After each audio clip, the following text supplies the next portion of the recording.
it's Gadget UK here again. Just something different. I had the Beholder for the Lynx.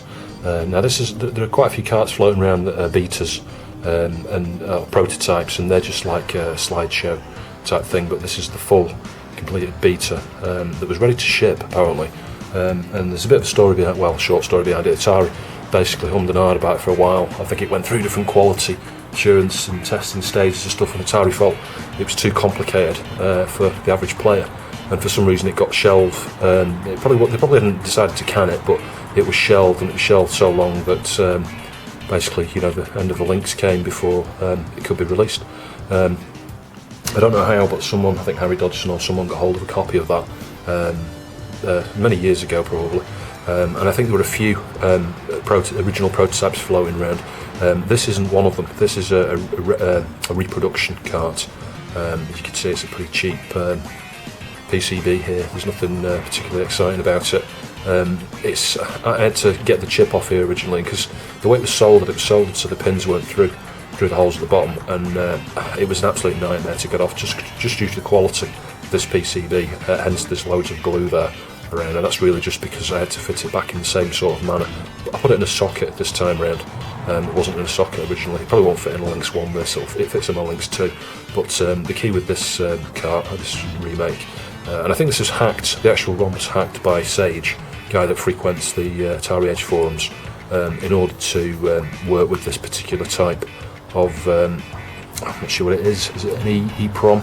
It's basically, you know, sort of non-volatile memory, effectively.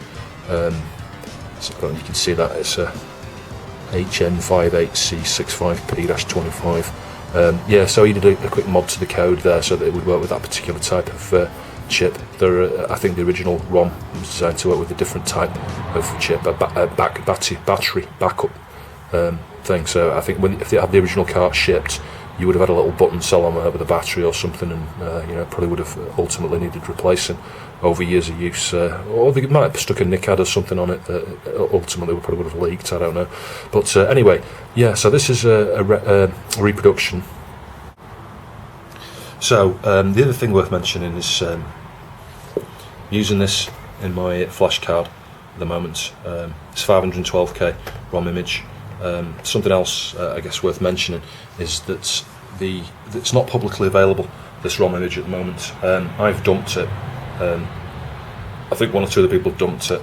I've given one or two trusted people a copy, and I know a few people have had copies off other people in the past as well. But Eric DeLee kindly did a reproduction run of this car probably about 18 months ago now, on a really nice sort of black, sexy-looking PCB with box and manual and everything. And it's pretty cheap. It was about £30-ish, you know, sort of, I don't know, $50-60, which was really good for the quality. Eric has taken a break from the scene. I know he's been pretty busy with his life and stuff, moving house and, you know, various life-changing things going on. So I spoke to him recently, and he will be doing another production run with the remaining PCBs and chips and stuff he's got lined up. So I hope to grab one of those when he does that. Even though I've got a reproduction, I want one of these carts now because they're just really nicely made. But yeah, between us, I've approached him a few times because I wanted to release this ROM into the public domain because I feel it should be in the public domain. You know, it's one of the better, if not the best, Lynx title available, and it's just in the hands of a few at the moment. Well, I say a few, there's probably 150 people got this ROM at the moment, so it would be nice to be able to share it with the wider public, especially because this thing's aging, you know, and why not? You know, a lot of these ROMs on other systems get distributed publicly, so it's probably about time this one fell into the public domain. But I've given Eric my word that I won't distribute it or really give it to anybody really until he's done that next production run, because I believe his cart would set him back about £1,000, and it was quite a lot, and that was his whole purpose of doing some of the reproductions to you know, sort of lower the cost of ownership effectively, and at the same time benefit everybody who wants a copy of it. I know similar things have happened on the Neo Geo, haven't they? Some of the carts on the Neo Geo have been floating around that prototypes worth a couple of grand and stuff, and same sort of things happen. Someone's you know, dumped the ROMs, built some what's it called, reproductions. Sell those for a couple of £100 at a time, and it's no different than that. Anyway, let's power this up. Switch this on. I'll try and do this as things are now with the camera as it is. It's not going to be easy because I can't get my arms in there. So hopefully that's visible. So at the angle, it's the only way you get the light glare off the screen. Right, so there's no safe support at the moment because I'm using this EEPROM. Not EEPROM, the flash card. You press A to start, is it? So you can load from there or start a new game. So we've got one to load, so we'll just start a new game. And it's just like all the other versions of Eye of the Beholder. You've got 4 characters, different classes. It's based on Dungeons and Dragons. So let's just go for an elf male. You choose your class: mage, neutral, good, and it will roll automatic stats there, like all these sort of games tend to do. And you can re-roll or keep. So let's just re-roll. That's not bad. Keep. And what I'll do is I'll just fly through these. I'll just pick any. It's got a cleric, Celtic, good, keep,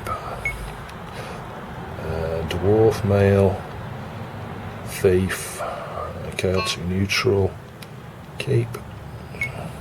And you can change the faces as well. I think I can't remember how you do it now. Elf, female, fighter, lawful, good. Yeah, you go left, right on that screen. So there you go, you can change the little icons as well. And then I think when you're done, is it? I know you do this now. Sorry, it's making me go through it again. I think you press, so option 1, B. It's not B. How did you do it?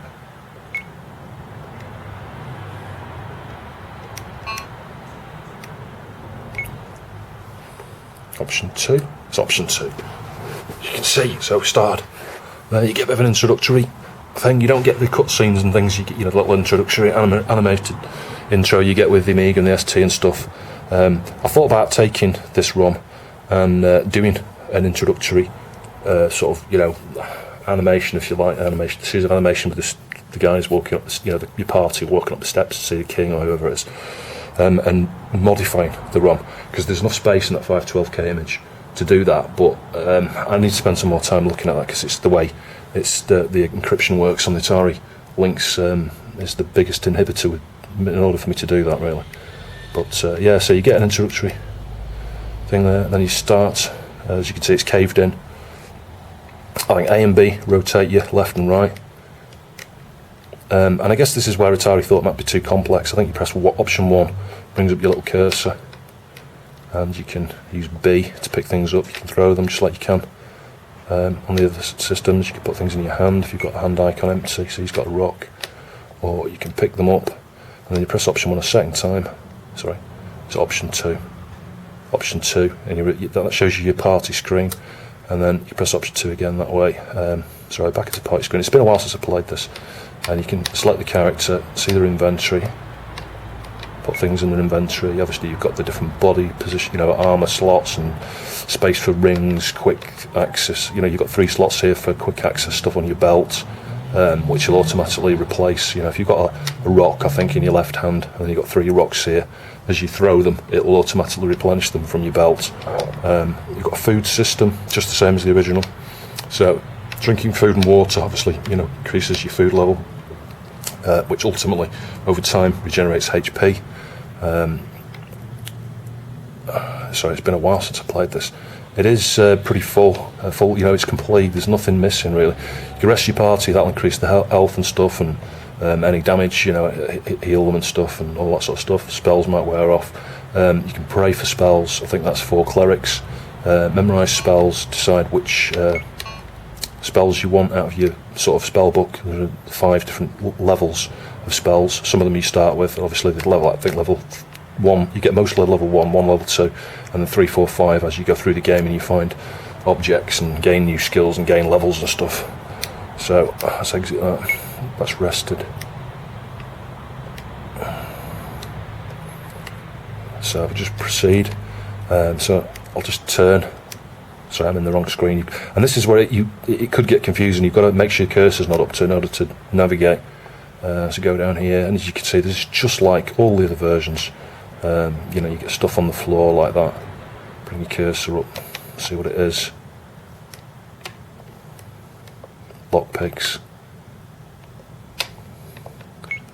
I think that you can get those bones there. I know I don't want to spoil it too much, but you can get those bones. You can resurrect that character later on and have a fifth member of your party. You can have 6 people in your party by the time you get sort of further on. You can pull switches like that. The doors open there. You can see it on the right. Sidestep, and we're into battle. So on the battle screen, just bring this up. I think it's A. You select A to use. So front party members are obviously the ones that are going to be able to do the damage. I killed it with 1 hit. But you just you just hit the A button, and that does a swipe, as you can see there. And if I do that side there, he'll do a punch. And the nice thing is, the designers really thought about this. You can scroll over the screen to get really quickly to the other side. So even though it's a little bit sluggish, it's not like mega great performance-wise. This, there's a bit of thought there in terms of how to handle that. And after a while, it all becomes second nature. Controls are just totally easy to do. It's like I say, the cursor moves a bit slow, but you can just explore these dungeons to your heart's content. And there's lots of little puzzles, certain ways to get through certain areas, things to avoid, things to pick up, traps, switches, all sorts of stuff. Some tactics there in the combat.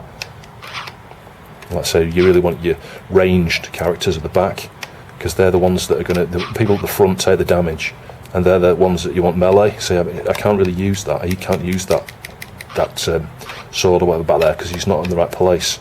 So you're stuck with your people at your front, who'll be the ones that do the damage. And as you say, when they die, they drop loot and stuff. So you get food and weapons and rings and all sorts of stuff. You throw rocks. There are touch plates on the floor. Everything that was in any other version you've played of this, it's all there. It's also totally complete. I know at least 3 people who've been all the way through this with the guides and stuff, and the same guides that you use for any other version of the game are applicable to this version of the game. All the map layouts are the same, and all the same stuff's there, the same characters, the same enemies. It's brilliant. Can't sing its praise enough, really. If you're a fan of any of the Eye Beholder games, it's well worth checking this out on the links.